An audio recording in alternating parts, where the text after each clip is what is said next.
go into the void with it. Oh my gosh. We have somehow reversed the camera. Whoa, what is happening? Well, we are rolling here in Australia. Say hello to the addict. If you set it to 0, everything is kind of... Wow, that's crazy. Hi everyone again. Today we are having a second machinima related workshop. And yeah, as you know from the title, it's deep diving into the camera parameters, or even camera in general, just everything that has to do with how it works, how you can change it, what to do if you want to achieve a certain result. So all of that is going to be covered according to this little outline that I've created. So at first we're going to see just how camera movement works. Just maybe going very briefly over some basic stuff, you know, just for the sake of being comprehensive, maybe for some folks who are just picking it up. Camera positions that you can use and how that can be helpful. So maybe interesting practical applications. Reshade effects that are specifically handy for setting up your camera, for getting a really nice shot and just really getting into the composition. And then the biggest and probably the juiciest part will be, of course, the part 3 with the deep dive into all of the camera parameters that we have in here. So each and every one, how that works, what exactly it means when you change them, and how you can achieve certain results, all of that will be covered in here. Yeah, luckily this time all we need is actually the game itself. And I suggest that this time we go into Pleasant View, because I'm currently running a machinima in there, and it will be nice if we have like a lot that has a lot of depth and, you know, a lot of objects in it. As for the files that, or like, you know, mods that you might need for this, basically it's the GunMods camera that I believe everyone's using. So I'll later be posting a link to that. So this is how the file itself looks. But again, we'll probably get to that a bit later when we get to part 3. Since we're already in the lot, again, just a brief reminder that we have several modes for the camera that we can use. One of this is just live mode, when you can see all the UI. It is governed by a separate file in the camera folders with all the parameters that are pretty much the same across several files, but they are separated into several modes. So the one that we are using just in the live mode has like a certain velocity to the camera, certain zoom limits. But if you go into the tab mode or the first person camera, it has whole different stuff going on. So camera can be a lot smoother or a lot faster. The controls for the first-person camera, just again a quick reminder that we have WASD or arrows to move around in space. Then we also have Q and E to move down with Q, or E to go up. We also have Z and X for zooming in, and X for zooming out, or we can alternatively use minus and plus on the numpad key if you have a full-size keyboard. So I personally find it a bit more easier when you are just navigating through WASD and then using minus and plus with the numpad. And one little thing that I noticed is that when you go into the tab mode, and if you position your camera with a mouse like all the way down or all the way top, somehow that changes how fast you can go with WASD. Or maybe it's just like an optical illusion, like when you are looking straight and you go forward, it's one speed, or at least it's perceived that way. But if you go and let's just take a look at the floor here, I'm pressing W right now as I did before, but it doesn't appear to be moving at all. It's either coded that way or it's just an optical thing because we have less objects that are moving.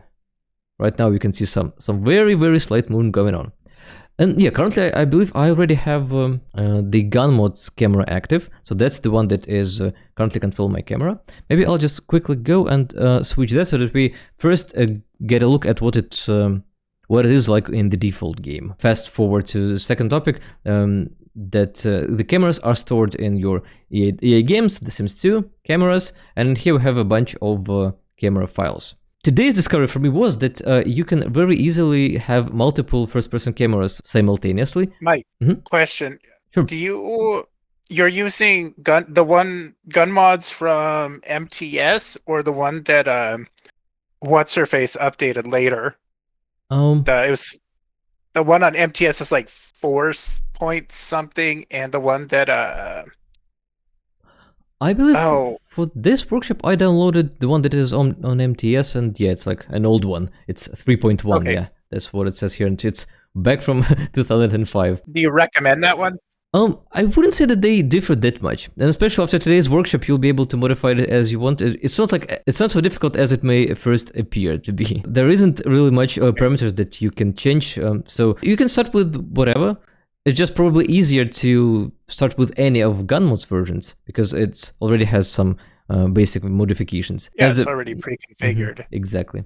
One thing that I wanted to show right now is that surprisingly, you can do a lot of stuff to these files and the game will not say anything. Like I could just do that. I just deleted the first-person camera file in there. If I go into tab, everything works just fine because the game appears to using some sort of cache that stores like the last like values it managed to load.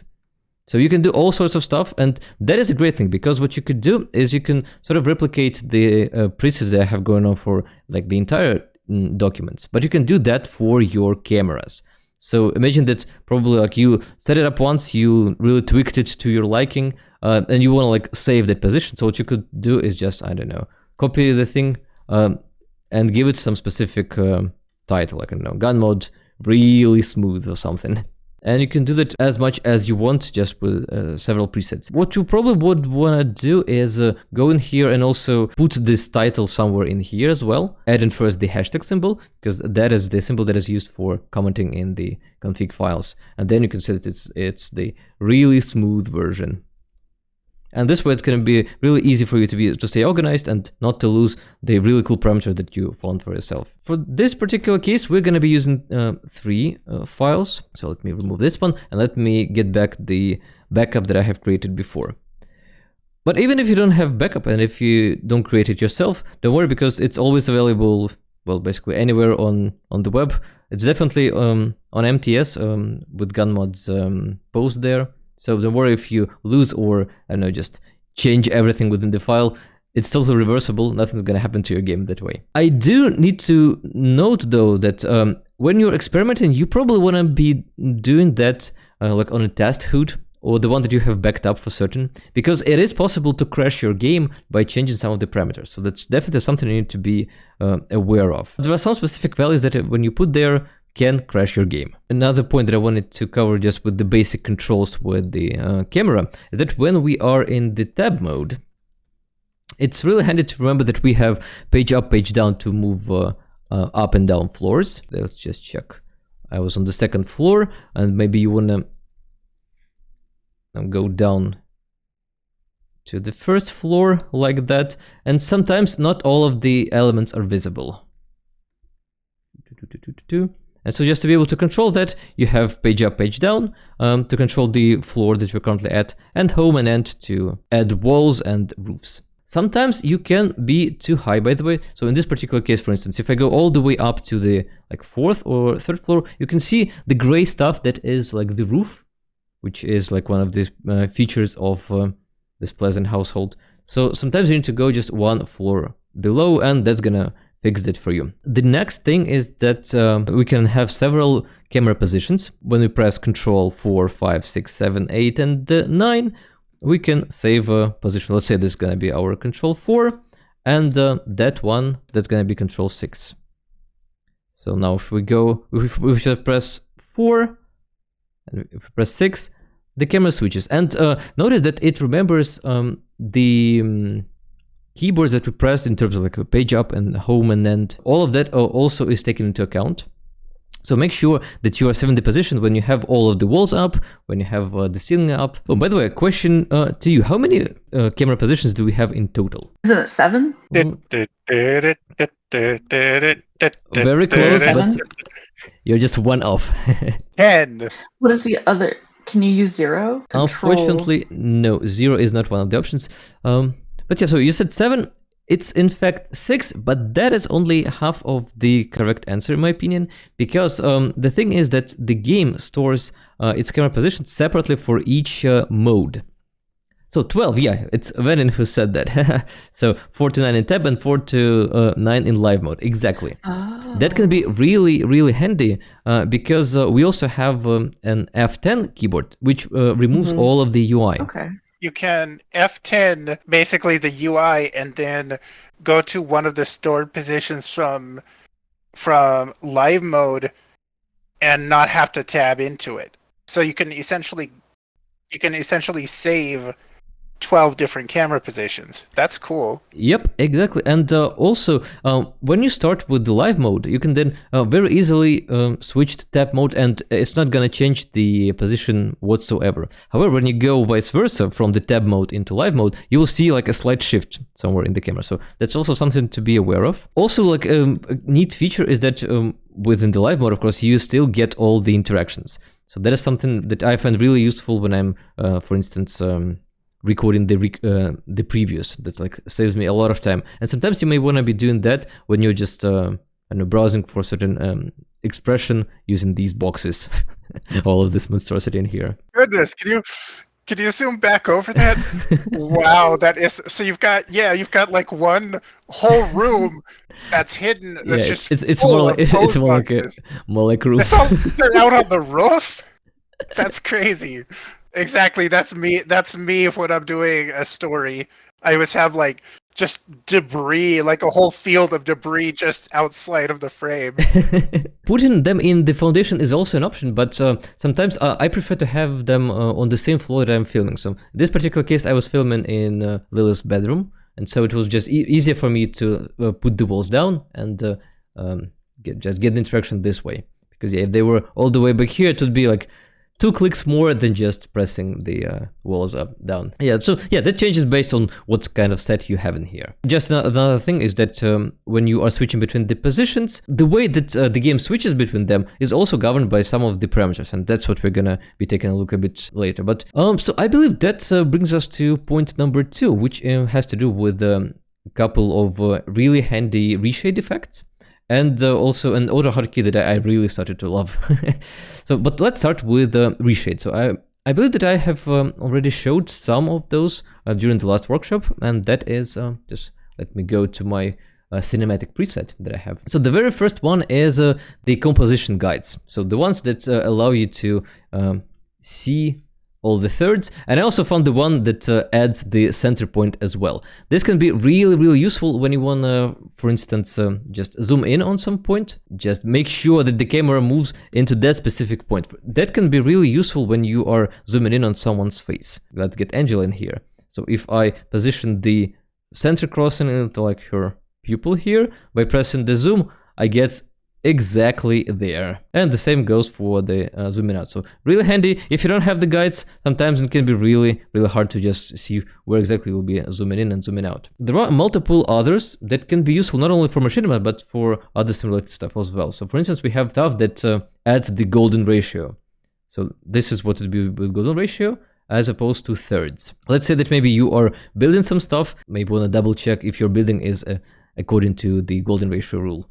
Or I don't know, maybe doing some sort of pattern on the walls, and maybe it could be a good idea to just try and follow these guides in there as well. Fifth, I'm not sure when that would be useful. Maybe like when you're trying to position like 4 sims and you want them to be evenly separated, you could do them like that, like have Angela all the way to the left, someone then to the second position. And yeah, the last one is diagonals, but this one is weird. I'm not sure when this would be helpful, but maybe if you want to just be taking some static screenshots, and this way it kind of adds already like the middle point. And if you later just edit it using Photoshop, that could be helpful to you. And yeah, of course, all of these guides can be changed in terms of color. Other reshade effect that I wanted to check on, oh yes, change aspect ratio. So for instance, in my case, currently I'm running the game at 1920 by 1080, so basically 16:9. But that's not what you may want to have if you want to have like a cinematic shot, or maybe you are filming specifically for, I don't know, TikTok or YouTube Shorts. So you could easily change that with the help of aspect ratio multi-grid.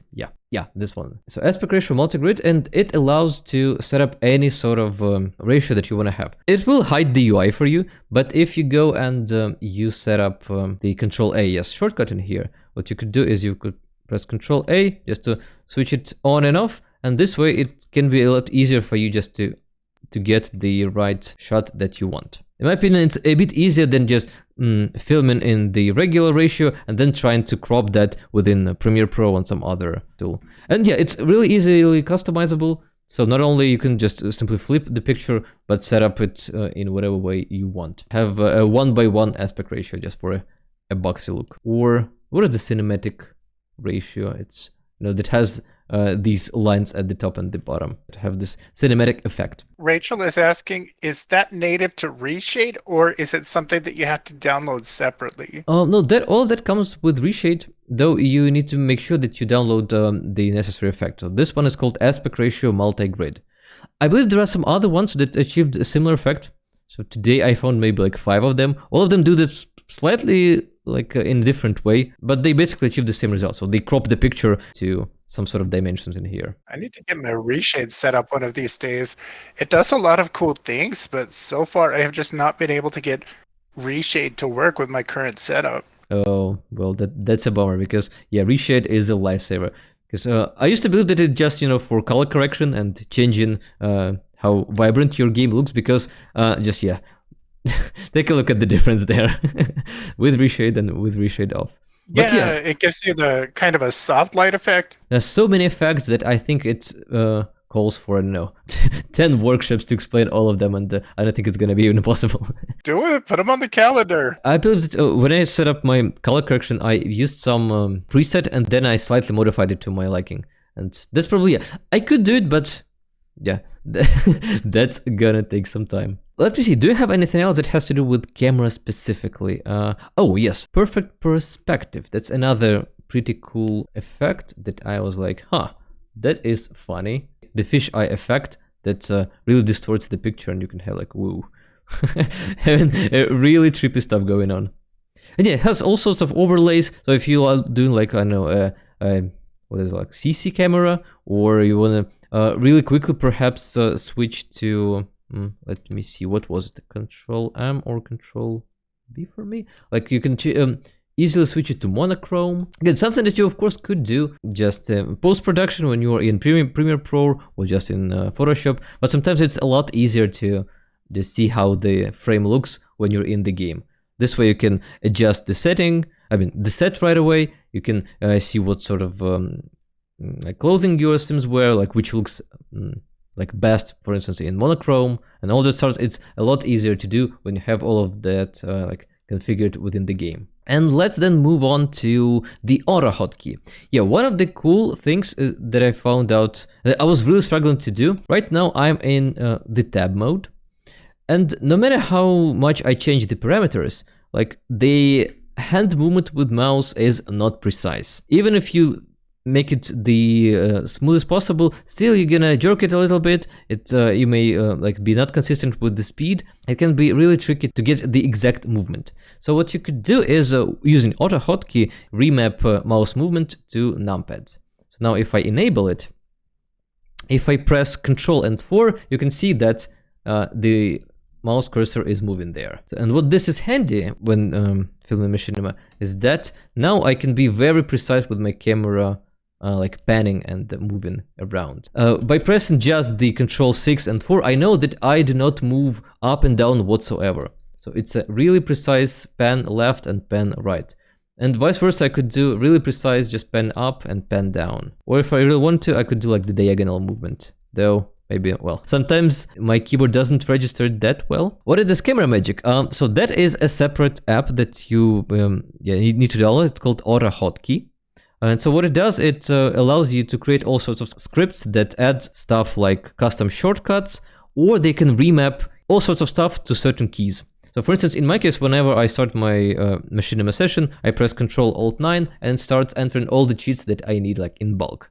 So just 1 second and all of that done. I don't need to remember that, well, I need to enter, I don't know, like move objects on, snap objects grid off, do that once, and all of that is already in bulk. A separate script just to allow me to do this sort of stuff. However, sometimes it's easier just to, for a pen movement like this, probably just to set up a position like Ctrl-4 here, then move where you want to go, Ctrl-6 here, and then just go between 4 and 6. There are situations where you want to be using one over another, and it's always like great to have like these options available to you. Oh yeah, another shortcut that I have created. Sometimes it's not that convenient to, you know, when you're in the game, just go to your file explorer, go to your documents, EA games, The Sims, cameras, and open up the first-person camera file just to have it in here. So instead, again, using Autohotkey, I press Ctrl-Shift-F, and here you go, the file that is called first-person cameras. So if I close it, I press Ctrl-Shift-F, it's back on. Just saves a couple of clicks, but really, really handy. So that's why I cannot recommend Autohotkey more. And we are moving on to the biggest and the most interesting part, which is the camera parameters itself. So this file that I have just opened up, we're gonna go over each of the lines to see exactly what it means and how that works. If you wanna experiment later after workshop yourself, I suggest that you do it in the following way. So just like I showed you before, that you can have several files within your camera folders. And let's do it actually this way, that we have a vanilla camera as a starting point. So I will remove this one. Again, just reminder that the game is still running. It does not make it crash or anything. You can do all sorts of stuff with the files without any issues. And I will remove just this suffix at the end. And this will now be the first-person camera's parameter that the game is using.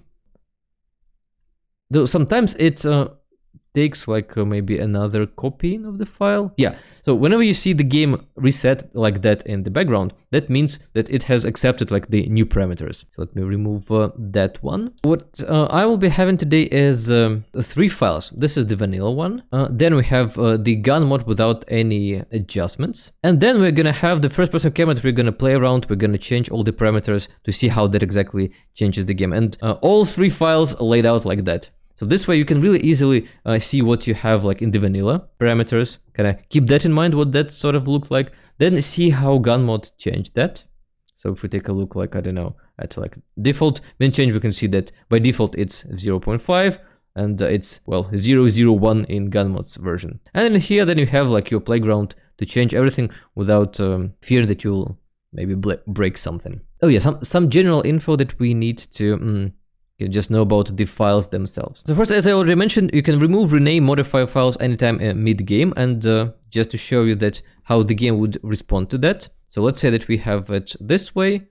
I entered the tab mode. This is now the vanilla game, the vanilla parameters in first-person camera. Maybe I don't want to have it like that, so I can go to the first-person camera. Whoa. Yeah, sometimes it's easier to exit the mode. The game still keeps registering the motion. The zoom and the pan on the vanilla camera is super fast. Oh, it's hard to get the right position with the vanilla camera.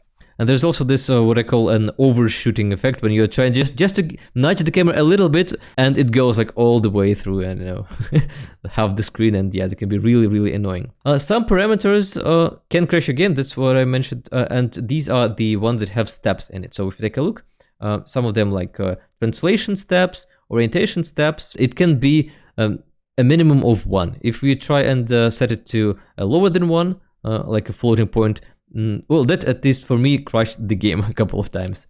So yeah, that's just one thing that you should be aware of. Other than that, there isn't really that you can do like game breaking in terms of the values. So feel free to tweak them as you see fit and to see how that changes the game for you. Just yeah, don't go less than 1 for the steps parameters. Some changes can be visible right away. So if we, for instance, take a look, take position like that, let's say, right? And we go to first person camera. One of those things is the clipping, for instance, stuff. So if I change this parameter to 20, we will be able to see that the camera changed right away for me. Sometimes you do need to go back, even accent the tab mode, go back to the file, press Ctrl S to save the changes, then the game will reset, and you'll be able to see the changes when you go back to the tab mode. I don't have a list of which ones require that, but probably the majority of them change right away without you needing to go back to the live mode. Now, if you take a look at the file itself, so yeah, it says like just the descriptor stuff, first person cameras. This is what I have put myself, so I just added this line to remember that this is the vanilla file as is from the game.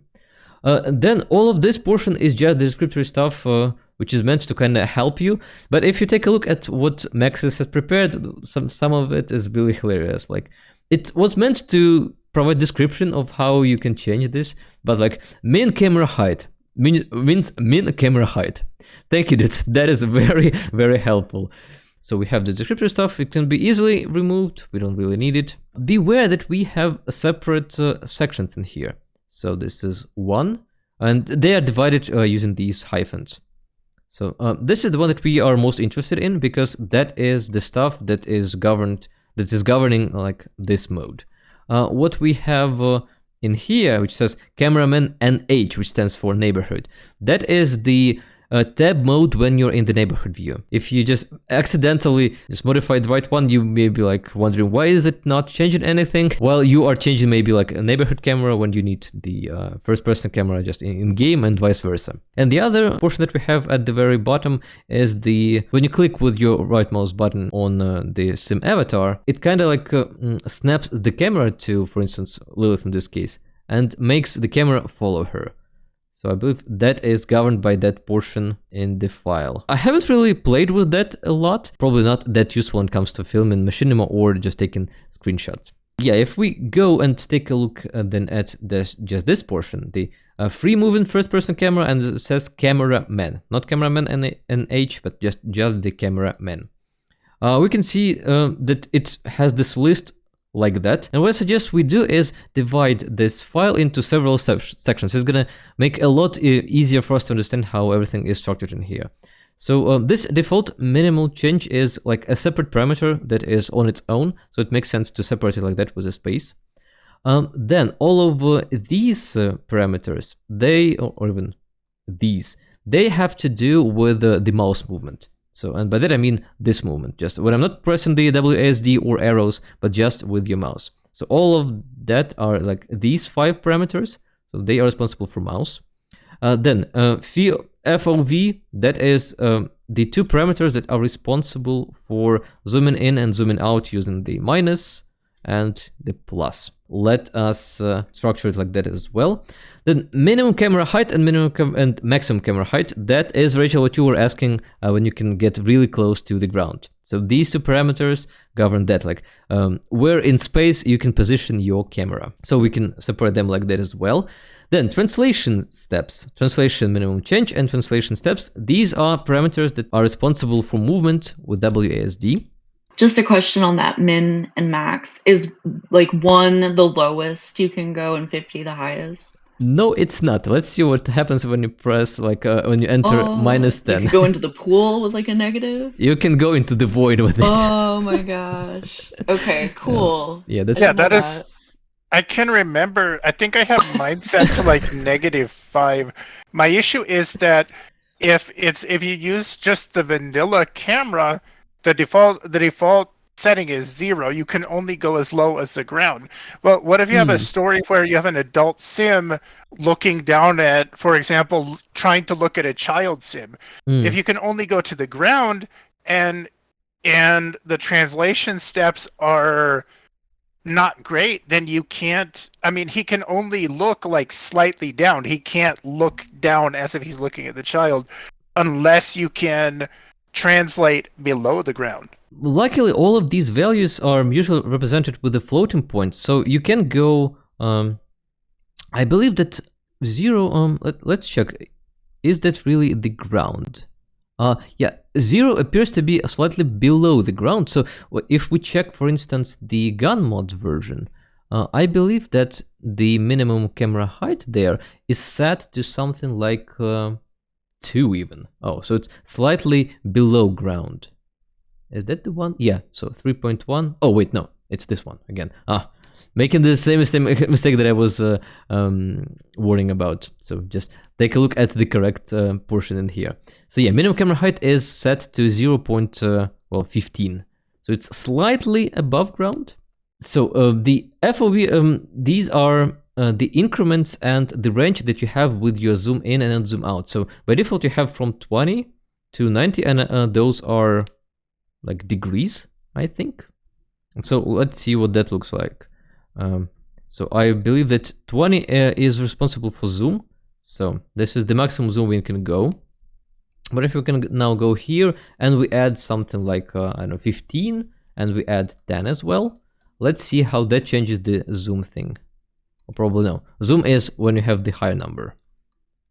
95 or maybe 100. So let's see how we can zoom now on Lilith here. Yeah, slightly closer. Oh yeah, that's handy. You can so you just add numbers to increments to your field of view, and that you can zoom slightly closer. Yep, exactly. And Nice. and you can see that by default the increments are by 10, but that doesn't have to be. And in fact, I would even advise you to change them to smaller increments, because this creates this rather fast movement. But let's go to the notion here. What is the minimum increment, like between two steps? Since these are floating, I think it's 1000s. So you could go like all the way like 10 and 10 point something like that. Though I don't think that wouldn't really be practical. The one that I created for the vertigo effect that I showed some time ago is I have all of these increments from 1 to 90. Let's see how that looks. I'll just copy and paste it in here. Neat trick that you can use just to have separate like maybe presets is that you can comment out these sections. So let's say that we have like this line as the default, and this one is active. If I now want to switch to back to vanilla, I can just move these hashtag symbols, and this line is now commented out for me. Again, I can have multiple presets for this zoom in effect. Hey, Editor Mike here. In a couple of minutes, you'll see me struggle a lot with trying to apply the changes and not really knowing why they are not being applied, and that will later on cause even more technical issues. So first of all, feel free to skip that part. We have timestamps in the chapters. But second of all, I now see the culprit, and that is the extra parenthesis that I have accidentally placed. So basically making like a typo. So yeah, the moral of the story, be very careful when you are modifying the changes, and especially attentive to typos, because while changing the values will not necessarily cause any issues, making typos will. So we now have all the way from 1 with increments by 1 to 90. So how does that change the zooming? So the zoom out now, well, we are all the way here, even though initially we are like somewhere around the corner of the house. And we can now zoom in all the way to Lilith in there. Another like a separate parameter that is located at the top is called clip. And the way it works is, imagine that the camera that you are controlling in the game is sort of like a bubble, and it has 2 diameters. One of them is this first value, and it's the inner bubble. So whenever I'm controlling the camera, when I'm getting close to some sort of an object, or like Angela in this case, at some point she will start disappearing and becoming transparent. So I can like go inside her head. Oh, that came out wrong. I'm sorry. And see like from her perspective. And this first parameter governs when that happens. So the bigger this diameter is, the sooner the object will start becoming transparent. So this way it will happen like all the way. Wait, it doesn't seem that the change has taken effect. Maybe it has to do with the cache that the game has. Let's try and maybe reload the lot and see if that helps. And yeah, just for the sake of reference, this is the default neighborhood camera. And so this is governed by the second portion in here. So maybe while we are here, we can take a look at some of the parameters, though they are exactly the same as for the first person mode on the lot. They have the exact same names and they operate exactly the same. But let's see if reloading the lot has helped with that. Maybe if that doesn't help, I'll just quickly reload the game and that should fix that. Though I have not experienced this sort of issue when I was testing the file before, and when I was comprising this Notion thing in here. Again, this is the first person camera file. It's the only one open. And currently the clipping is set to 100. We should see now that the objects become transparent a lot sooner. But they are not for some reason. Apologies for this technical thingy. I will have to reload the game. I think that's like an education moment as well. So we have now learned that sometimes the file does not just behave as you expect it to behave. Wouldn't be a workshop if it didn't have technical difficulties. For sure.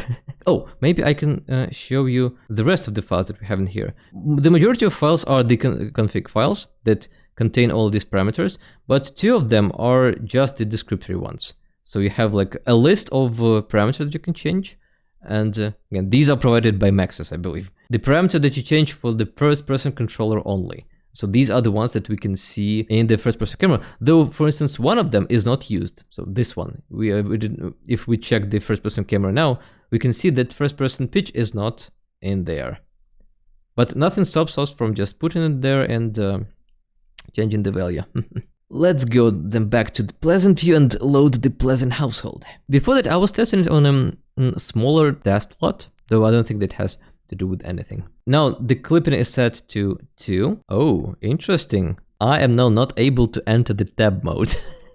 Can you imagine that? So I'm pressing the tab and it's not registering the file. That is something new. Remember me saying that you cannot really break anything or crash the game? Well, turns out you can. Let's see if that works on the lot. And if it doesn't, then we can probably just replace the file with a different one that I have as a backup. In here, the tab thing is working, though in a rather weird way. Pretty interesting stuff going on.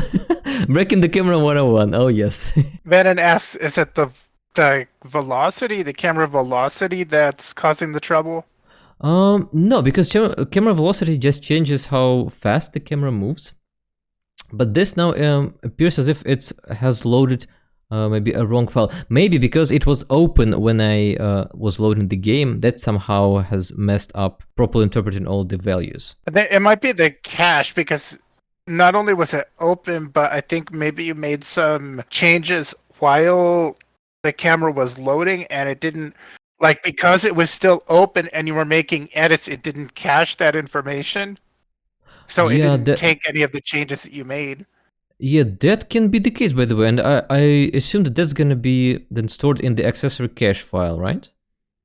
Probably, so maybe removing it would help us. Well, let's see if we experience any camera issues right now. I don't know if that's the case with camera settings, camera text files, but for example, if you have if you have the neighborhood open in SimPE while you're loading your game, any sims that you create while you're in that neighborhood will not get saved. Oh, so yeah, that's probably the case. And yeah, I can see that Venom is saying that didn't read the file because it was open. It's not a bug, it's a feature. Exactly. So that's another important point to put in here. That do not have your first-person camera open while the game is loading, for sure. But yeah, we can now see that everything is working just fine. So the clipping is now set to 1, and if we change it to 100, let's say. So we can see that changed in here. And yeah, you see, you have this this entire black thingy that occurs at 100 points. Crazy. The zone where it starts to clip is a lot wider. The funny thing is that you can even go to negative numbers, but that's gonna have an interesting effect. So we are seeing everything would just be this solid. You would never clip through anything. It would just be completely solid. All we can see is the sky. No, I believe I can. If you set it to 0, that has an interesting effect too. Yeah, everything is kind of wow. That's crazy. Everything's kind of weird in here. Yeah, it's semi-transparent, but something is visible. But yeah, the normal parameter is just 1. Let's not do that again. Yeah, we've had enough glitches for today. But yeah, it's a lot more useful when you are in the lot when you wanna get really close to your sim. So let's see how that would look. Now if we take a look at this portion here, it says clipping at well 0.05. So that is really close, which means that we can go all the way to let's see, at around this point. So getting really close, uncomfortably close. A lot. That's great for close-ups. Yep, exactly. And we can go even further with the zoom in effect then. Combining that gives that thing. But we can go even further if we increase that by 1,000. So we can go even closer.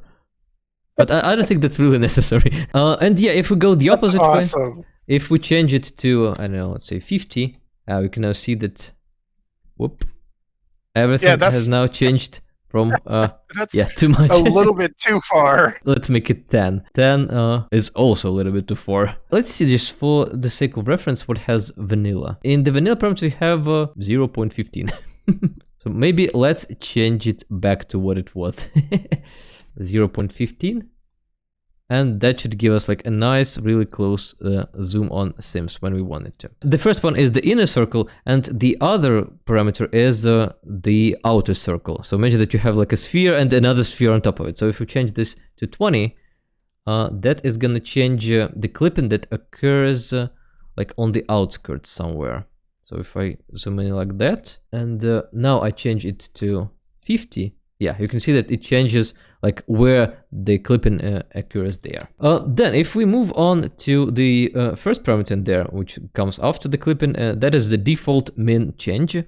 And that, as I understand, is a global default parameter that all the other parameters default to if you don't have another min change stuff. So if we take a look, we have fovminchange, we have velocityminchange. So if we didn't have that, it would just default to whatever we have set up in here in Defaultminchange. Changing this parameter did not actually change anything for me. I would say that you can pretty much ignore it. It is different in vanilla and in gunmod's camera file, though really I did not notice any changes there whatsoever when I was playing with it. The other two things that we have in here, one is mouse heading sensitivity. And this one is responsible for how sensitive your mouse is when you are panning like that from left to right. So this is what it looks like when you are when you have it at well 0.005. If I change that to, let's say, just 5, the camera should be, whoa, really crazy now. So yeah, really, you gotta have it at a, that's a lot. Yeah, really low number here. But you could definitely change it to 0.001, and that would give you a lot smoother camera. So it's even sluggish, like uncomfortably sluggish. What you may notice is that now my camera, I can freely move up and down very fast, but the left and right is slower. That's because these two parameters are separated for some reason, and the name for the upward and downward movement is mouse pitch sensitivity. For some reason, it is not included in neither vanilla file or gunmods. It's just the one that I took from that other file that is located in the folder. So it was in camera named parameters. I just took it from here. And yeah, what that allows us to do is control how sensitive the camera is from up and down. This way, it's now consistent all the way through. We are in the void, dudes. Whoa, what is happening? We have somehow reversed the camera. You flipped so far that you're upside down. Let's try and probably reload the cameras by just doing it like that. Will that help us? Oh, now it's back to normal. Hello there. So that is the sensitivity parameter. That's what it's responsible for. Then we have the upper pitch limit and lower pitch limit. Interestingly enough, even in gunmod's camera, it is not set to 90. And what this refers to is the angle that you can go like this way, all the way up and all the way down. So this one may seem like it's 90, but it's not. It's in fact 87 or minus 87. Is there a reason why you can't go to 90? As far as I know, there isn't, because you can place 90 and it's gonna work just fine. And in this case, you are 100% sure that you go like all the way, just, you know, like the exact top and exact bottom here. And interestingly, by the way, you can change this to 0, and this way you can just now, you can go 360 like that. Oh, that's cool. Make it like, I think if we zoom out and I use those like camera shortcuts, well, we we are rolling here. But that might be handy for like storytelling if you're trying to get the camera at an exact angle. I really laughed when I found this out. But yeah, if you don't want to have that effect, what you can do is you can limit this. If we put like 45 and minus 45, you will notice that the camera will be really fixed. So if I go now, like, oh, that doesn't seem to have applied the change. Let's, oh yeah, save this. To see the game reset it. This seems to be like the 45 angle. Yeah, see, I cannot go to 90. If I make it even smaller, like 10 and minus 10. This time around, I can go like, this is like the range that I have. This can be really handy if you go all the way to these values, because this now means that I have basically locked my position vertically, and I can only pan horizontally. So, and this way I get a very precise panning left and panning right. knowing that I am not messing up the vertical movement. Why would you want to restrict the camera pitch that much? Let's go back to the girls, and let's say that I wanted to have this sort of motion. Like when I'm panning, I'm just focusing on Angela here, and then I'm going to Lilith. So if I wanted to be very precise that I maybe maintain this, let me get my guides here. That maybe I wanted to have, you know, the third being at the eye level so that I don't mess it up. I want to restrict it, because if I don't, again, if you do it freehand and it's set to like it was 90 and minus 90. Yeah, you always have the chance of like to overshoot.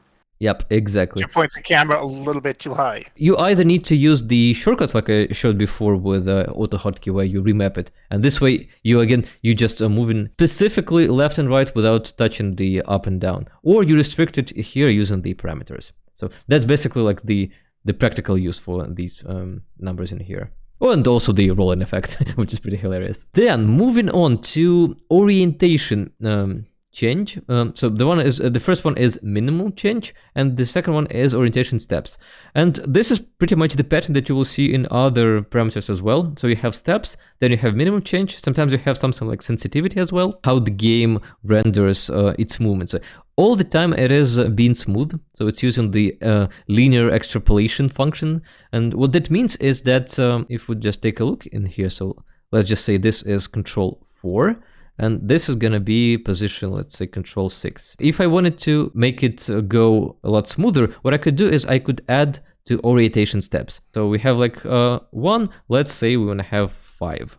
Now if I go to 4 and to 6, we can see we have this little motion going on. It's not instant, but we have some sort of movement in here. If we wanted to go even further, we could change the minimum change in here, maybe to something like that. Let's see how that will change. Again, saving, going back here.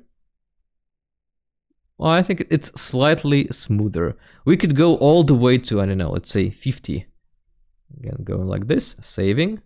And this time it should be, yeah, really slow. We can even see that when we are getting in this position, the camera is already much slower. And you will notice that when we start the motion, it kind of accelerates first, then it gets its maximum momentum, and then at the end, it kind of slows down. So it has this nice curvature. That's cool. That I can see how that would be handy, especially for machinima. Yep. Though sometimes it can be hard to do that with this specific motion, like with the panning motion. It's usually a bit easier with the translation steps, which we'll be moving on to, the WASD movement. But yeah, when it comes to panning, it's also pretty handy. So basically, when you place more orientation steps, that creates like smoother effect. But you should not overdo that, because it has now created this slog with your free hand as well. So it can be a real pain just to try and position the camera. I usually have it to something like 2, and I change it to something smaller only when I am just making this transition from one position to another. Orientation minimum change, oh yeah, that's just one thing that I have kind of skipped over. If we set it to 1, that is gonna basically make it an instant snap. So like there is no motion going on whatsoever. You're just really quickly switching between several positions. But if you want to have the movement, you need to have it set to something like, I believe that's what GunMod has. Let's check. Yeah, so 0, 0, 1, 2, 5. And yeah, these two parameters always work in conjunction. So if you want to have this mouse movement smooth, you make this smaller or you make this bigger. That's basically how it works. And moving on then to fovminchange, fov steps. Again, you can see this pattern. The same thing. This now refers to how this zooming in and zooming out works. So you can see this is how it is by default, these parameters, so being set at steps 4, and again, just the same value that the GunMods has. If we change it to 40, and we go back to, you will see that now the zoom effect is a lot smoother. And it can be really handy for some dramatic effect. The same principle, if you want smooth, you increase steps or you decrease fov minimum change. Sometimes you may want to just experiment by changing both of them, but usually changing the one works just as well. This time we have the default values. Let's get back the the big ones, the one that I have put in here, just to see how crazy we can go with the field of view. Okay, going back to the game, so we can go again very smooth, very long shot all the way to, well, we can see almost like the exact battle. While we were all the way here, even it's not even the lot edge, but we were able to get that close with 1 as the minimum value. And the farthest we can go is, well, it's even further. All the way here. Then, what we have is minimum camera height and maximum camera height. That is how low and how high you can go with your Q and your E key. And let's probably change some of the values to a smaller portion so that it's a lot quicker for us. Again, let's go to 6. So with minimum camera height set to, again, 0.15, this is the lowest that we can go. This is the lowest that we can go. If we change it to something like this number, and let's once again reset the parameters, we should now be able to go a bit lower.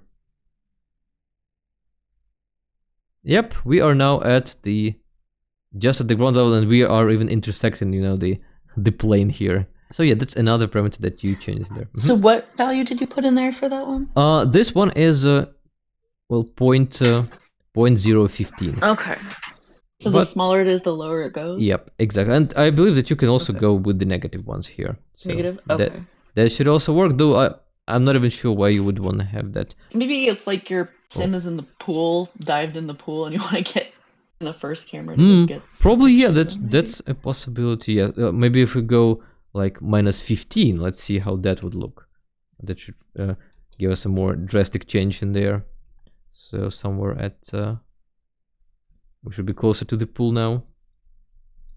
Yeah, so if we go here, we should now get in the pool. Nice. And oh yeah, we can go even further than that, again into the void. Oh, and by the way, yeah, one important point about these changes. So if you have some camera positions already saved, and you then modify this range that you have in here, that's gonna mess up your positions. I believe it takes maybe like the middle number, and if you have increased that range, that can sort of mess with that. Let's move on to translation, minimum change, and translation step. This is probably the parameter that I change the most. It governs your movement with WASD and Q and E. So because usually if you want to zoom, you make a dolly zoom with your W. That creates, this change in depth of how objects are related to each other, and just creates a more interesting effect rather than if you were zooming in with, your Z button. Normally you want to have a dolly zoom rather than just this regular zoom. Just as before, we have translation minimum change and translation steps. Lowering this one will make the camera smoother, and increasing this one will make it smoother as well. So by default it is set to 1 in vanilla. Let's check if that is the case. So yes, in vanilla, oh no, it's even less than that, 0.1, and so that makes it really, really speedy. And the gun mods version is, well, lower by a lot. Let's try and change it to, I don't know, just remove the zeros in here, and let's see how that changes the game for us. Well, that did not change much because we still have translation steps in here, and we have other parameters like maximum velocity. So translation minimum change set to this value. So is it me, or has it not changed that much? Maybe we have another cache thing going on here. How fast it moves from left to right. Let's call this control 4. And let's probably change it to back to the small increment there. Yeah, this now should be a lot more, well, prolonged in time. Yeah, see, now it's a lot smoother. By decreasing this value, I'm making it a lot smoother. And if I change this one, it would be even more smooth. Yeah, this like is a real slog now. That is translation steps for you. They govern the WASD and Q and E motion. Then we go with the parameters that are directly tied to these motions as well. The most important one here is probably the maximum velocity, because by default I imagine that one is set to, let's see, what was it? It's set to 10, and that is really crazy. Let's see how that looks. Because we still have some other parameters like this one set to quite low values. It's not that noticeable. Oh, we have translation steps to 50, of course it will be noticeable. Let's make it to 1. And you should now see that the camera is, whoa, just Sonic the Hedgehog. And this one can go even further. If we go to all the way to 100, let's say.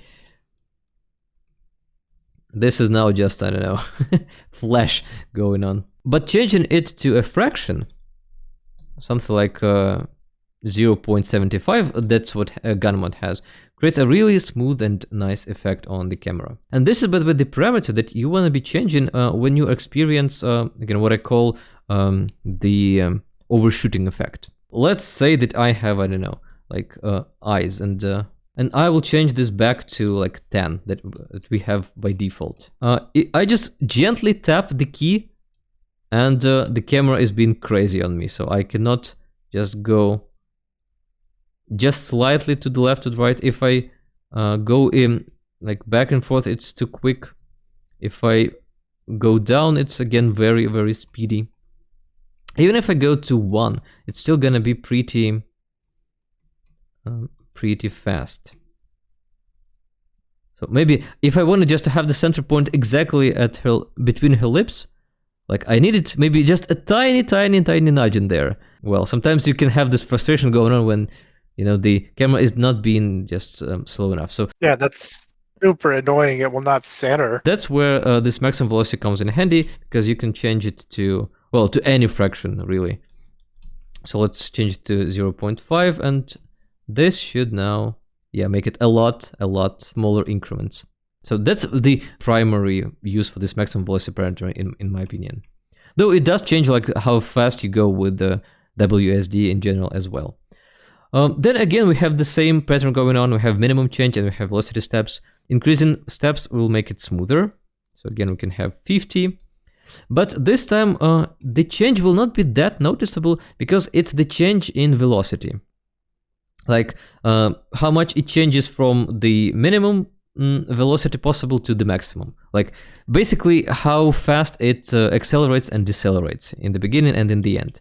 So usually I did not really notice that much of a change when changing these parameters. It's more the translation steps there. When you change them, you see like bigger changes when you're moving with WASD.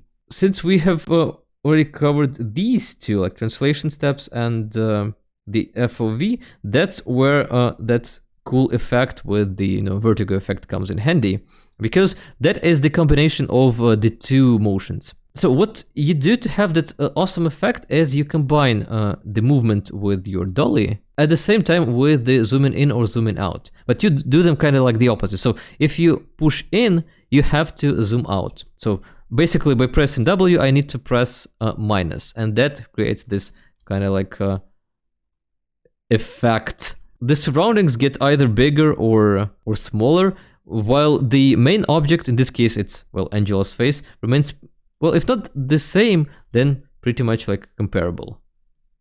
And creates like a very dramatic zoom in or zoom out. And the way I do that is by pressing simultaneously one of the direction keys and zooming in or zooming out. So what you want to aim for, that you want to kind of maintain the same size of the main object, like that you have either like I don't know, a vase, or in this case a face. I would try and probably like go all the way to the like zoom out effect, so X, so it doesn't allow me to go further. Then I would position kind of like this. I would save this position, and now knowing that this is the farthest I can go, I can now start zooming in and at the same time like moving backwards, and this should create this like effect. But then again, you should kind of position maybe like your eye point at the nose bridge, and you do vice versa with W and minus. That's a for the vertigo effect. Let's probably quickly go over the remaining 2 parameters. So these are easy because I have no idea what this one changes. Ticklimit, maybe guys, if you have heard of it, you have some suggestions what this might be responsible for, but tweaking it did not change anything for me. An interesting parameter is the constrainwidth, because this is the parameter that is responsible for how far you can go from your lot when you are in here. So let's maybe change the velocity back to something really speedy that we can easily move. With -10, I can go like only here. If I change that to all the way to 100, I should now be able to go, well, strolling around the hood. Maybe changing it to something like 1000 would kind of make the neighborhood boundless to me, and I could really be walking around the city. Oh, that goes way beyond the lot. Yep. So you can go like all the way to, you know, the lot, to the neighborhood even edge. However, if you set it to 0, that would bound your camera exactly to the lot edge, I believe. Yeah, so I cannot go further than this line that divides the lot and the rest of the hood. And then we also have these 4 parameters that come with gunmod's mod, but to be honest, I don't know what these are responsible for. Judging by the fade word in it, they have to do something with the fade effect that is also governed in here probably.